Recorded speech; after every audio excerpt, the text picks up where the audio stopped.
دیکھیے فجر میں 2 سنت اور 2 فرض ہے، یہ ثابت ہے حدیث کی کتابوں میں۔ غالباً حفصہ رضی اللہ تعالیٰ عنہ کی روایت میں سنتوں کی گنتی آئی ہے، فجر کی 2 اور ظہر کی پہلے 4 بعد میں 2 اور عصر کی وہاں پر مذکور نہیں ہے، کسی اور حدیث میں ہے، اور مغرب کے بعد 2 اور عشاء کے بعد 2، کل ملا کے 12 رکعت ہیں سنتوں کی۔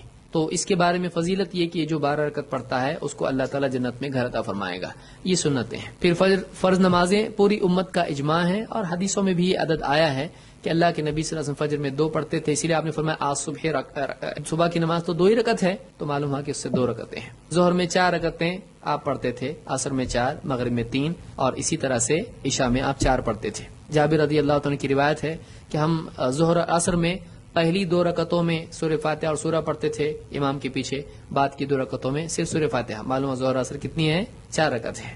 تو اسی طرح سے باقی نمازوں کے بارے میں بھی دلائل آئے ہیں، تو یہ امت میں مطلب معروف ہے اور معلوم ہے۔ رہا سنتوں کا مسئلہ، اس کے علاوہ بھی ہیں، مثلا عصر کی 4 سنتیں بھی ہیں، آپ نے فرمایا کہ اللہ اس پر رحم کرے جو عصر کی 4 سنتیں پڑھے، تو یہ ان 12 کے علاوہ ہیں۔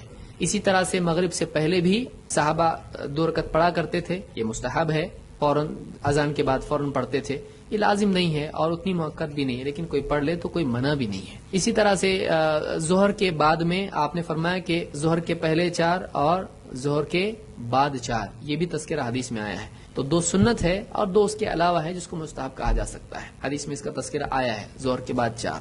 اسی طرح سے عشاء کے بعد میں اللہ کے نبی صلی اللہ علیہ وسلم کی 2 سنتیں تو ہیں، لیکن وتر کے بعد حضرت عائشہ فرماتی ہیں کہ آپ 2 رکعت بیٹھ کر پڑھا کرتے تھے، تو وتر کے بعد 2 کا بھی ہم کو مستحب ہے، اس کا ذکر ہم کو ملتا ہے۔ اس طرح سے کل ملا کی نمازیں ہیں، یہ میرے علم میں ہے، اس کے علاوہ اگر کسی کے علم میں ہے تو اور تحقیق کر سکتا ہے۔